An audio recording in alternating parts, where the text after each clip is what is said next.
राधा के प्रेम की मिसाल सबसे पहले आती है।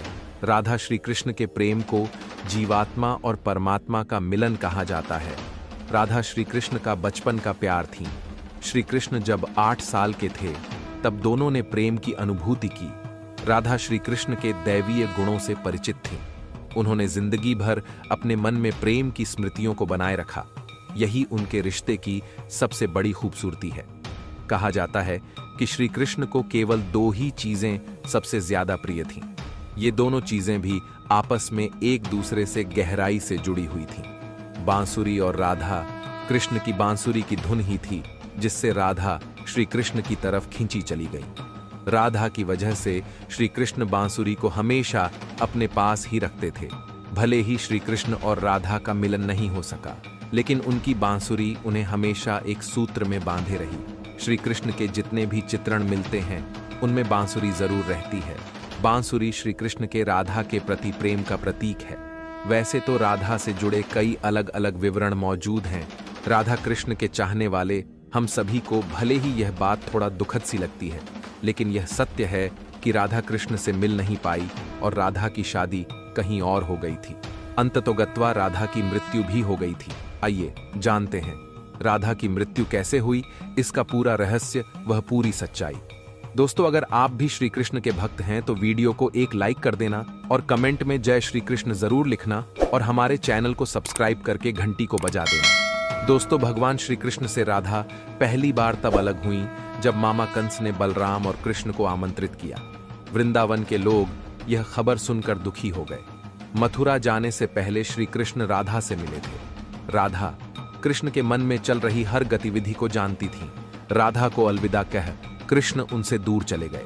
कृष्ण राधा से ये वादा करके गए थे कि वो वापस आएंगे, लेकिन कृष्ण राधा के पास वापस नहीं आए। उनकी शादी भी रुक्मिणी से हुई। रुक्मिणी ने भी श्री कृष्ण को पाने के लिए बहुत जतन किए थे। श्री कृष्ण से विवाह के लिए वह अपने भाई रुक्मी के खिलाफ चली गई। राधा की तरह वह भी श्री कृष्ण से प्यार करती थी।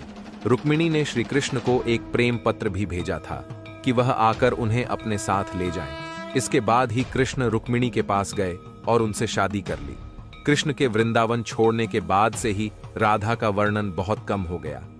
राधा और कृष्ण जब आखिरी बार मिले थे तो राधा ने कृष्ण से कहा था कि भले ही वो उनसे दूर जा रहे हैं, लेकिन मन से कृष्ण हमेशा उनके साथ ही रहेंगे।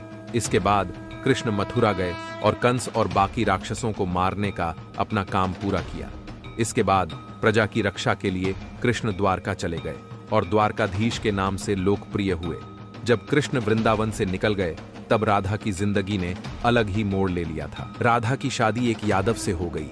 राधा ने अपने दाम्पत्य जीवन की सारी रस्में निभाईं और बूढ़ी हुईं, लेकिन उनका मन तब भी कृष्ण के लिए समर्पित था। राधा ने पत्नी के तौर पर अपने सारे कर्तव्य पूरे किए। दूसरी तरफ श्री कृष्ण ने अपने दैवीय कर्तव्य निभाए। सारे कर्तव्यों से मुक्त होने के बाद राधा आखिरी बार अपने प्रियतम कृष्ण से मिलने गई। जब वह द्वारका पहुंची तो उन्होंने कृष्ण की रुक्मिणी और सत्यभामा से विवाह के बारे में सुना, लेकिन वह दुखी नहीं हुई। जब कृष्ण ने राधा को देखा तो बहुत प्रसन्न हुए। दोनों संकेतों की भाषा में एक दूसरे से काफी देर तक बातें करते रहे। राधा जी को कान्हा की नगरी द्वारिका में कोई नहीं पहचानता था। राधा के अनुरोध पर कृष्ण ने उन्हें महल में एक देविका के रूप में नियुक्त किया। राधा दिन भर महल में रहती थीं और महल से युद्ध कार्य देखती थीं। मौका मिलते ही वह कृष्ण के दर्शन कर लेती थीं, लेकिन महल में राधा ने श्री कृष्ण के साथ पहले की तरह का आध्यात्मिक जुड़ाव महसूस नहीं कर पा रही थी। इसलिए राधा ने महल से दूर जाना तय किया। उन्होंने सोचा कि वह दूर जाकर दोबारा श्री कृष्ण के साथ गहरा आत्मीय संबंध स्थापित कर पाएंगे। उन्हें नहीं पता था कि वह कहां जा रही हैं, लेकिन भगवान श्री कृष्ण जानते थे। धीरे धीरे समय बीता और राधा बिल्कुल अकेली और कमजोर हो गई। उस वक्त उन्हें भगवान श्री कृष्ण की आवश्यकता पड़ ही। आखिरी समय में भगवान श्री कृष्ण उनके सामने आ गए।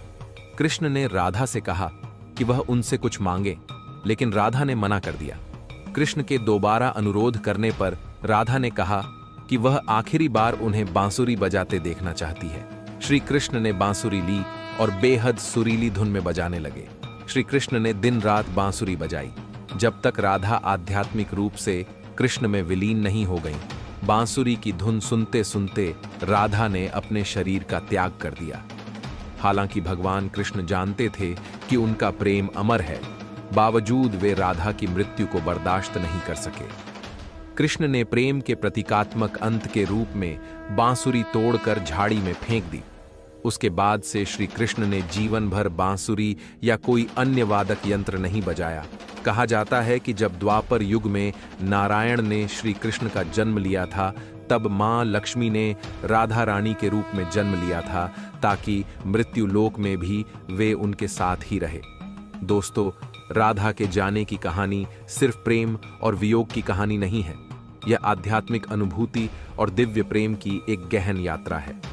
राधा का जीवन और कृष्ण के प्रति उनका प्रेम एक कालातीत अनुस्मारक के रूप में कार्य करता है कि सच्चा प्रेम सभी सीमाओं को पार करता है और दिव्य के दायरे में शाश्वत रहता है। उनकी कहानी हमें अपने आध्यात्मिक संबंध को गहरा करने और भौतिकवादी दुनिया की सीमाओं को पार करने वाले दिव्य प्रेम की खोज करने के लिए प्रेरित करती है। दोस्तों, आशा करता हूं आपको यह जानकारी पसंद आई होगी, तो प्लीज हमारे वीडियो को एक लाइक कर देना और चैनल को सब्सक्राइब करके घंटी को बजा और कमेंट में जय श्री कृष्ण जरूर लिखना। आपका दिन शुभ हो। जय श्री राधे कृष्णा।